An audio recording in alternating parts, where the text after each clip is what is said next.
Hey guys, this is Sam, and I'm back with another demo of Privateers, and I'm going to be showing off a little bit of the new stuff that we've been doing with the v0.15 release.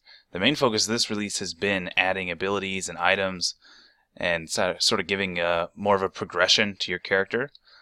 So one thing is that we added a couple new classes, and changed up some of the old ones.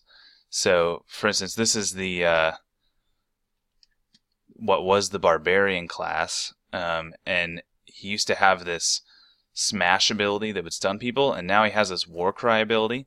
And what this does is it gives a boost to everybody around you in this big radius, and then it also does taunt, so it will force any enemies in here to attack him, and this will help keep people from attacking your healer and stuff like that. So if I do that, you see they get this sort of aura, and now they move faster and attack faster. So that was a change to that class. This is a new class called the Elementalist, which has a fireball ability. So this deals a bunch of damage and has knockback to any enemies in this radius. You see it sort of explodes like that. This is the rogue class, which is now called the Picaroon. And if he still has the stealth ability, so when you do this he goes stealth, but then the ability changes to assassinate. So if you sneak up on somebody while stealth and then hit assassinate, you'll deal I think it's 10x damage, so it does a huge amount of damage. So this gives sort of like a stealth combat. He's really good for initiating fights by doing a whole bunch of damage up front.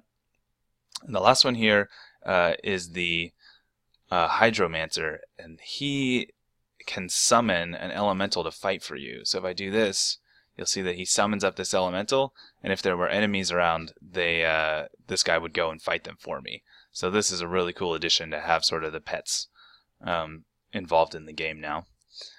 So then the other thing that we added is a bunch of new items, and the philosophy with the items is to try and make every single one have an effect on the way that you play the game. So when you get a new item, it should have some change in the way that you're going to play the game. And the way that we do that is by attaching abilities to them that are unique. So not just more damage and more stats, but actually like this is a new thing that you can do now. So the first thing here, we have the Holy Staff. So the Holy Staff is another healing item, but the healing works differently. Instead, when I go ahead and cast it, you'll see it causes this healing area, and anybody who's in this is going to get healing over time. Every second that you stand in this, your health will recover. So you'll want to try and group your guys into the healing area to get as much healing from it. Then let's see, let's switch here to the Corsair. The Corsair, that's the new name for the Barbarian. Trying to get some more nautically themed names. So here's the Ember Blade. So, it's another sword. But its ability, when I cast it, is that it shoots up this firewall, and any enemies who stand in this are going to get burned and take a bunch of damage. So a lot of the abilities are really focusing on trying to have sort of map control. Like if you want to try and keep the enemies in damage areas and keep yourself in heal areas. So sort of tactically controlling the map is going to be a big theme of how you're successful in battle. So here, this is just the most basic shield you can get, a buckler. This is just going to increase the defense. The armor has been redone, so based on the level of the armor, there's a much more consistent amount of defense percentage that it's going to give you. So having your Corsair have a high defense percentage is going to be critical, because you're going to want him taking as much of the damage as possible. So this is just basic defense, but here's more of an endgame shield, and it has a higher defense, but it also has an ability to become invulnerable for 5 seconds. So if I throw this on and use the ability, you'll see he gets this shield around him, and that shield is going to make him not take any damage. So that's going to be critical to boss events in the future where there's going to be a huge hit coming. You could use this shield to take all the damage from it.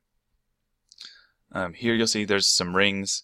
These are just giving you stat percentage bonuses, and they're sort of randomly rolled. So there's a bunch of different stats that the rings and amulets can give you to increase attack speed or damage or move speed or reduce cooldowns or whatever, to help you sort of craft your crew.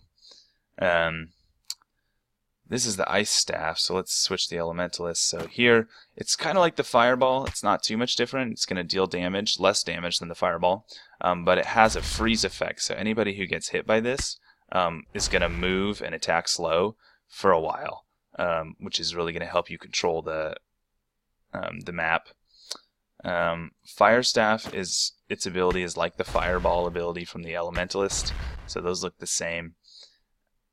Then this is a spell, the electric earth spell. So here there's a firewall spell which does the same thing that the ember blade does with the firewall, but it's just the spell, so it's not attached to a weapon. Here's electric earth.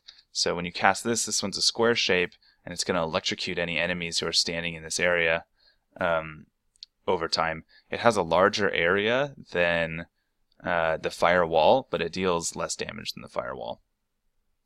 Oh, this one's really cool. So this Book of Shadows, let's get our guys to group up for this. So basically what this is, if we get everybody to come in real tight here,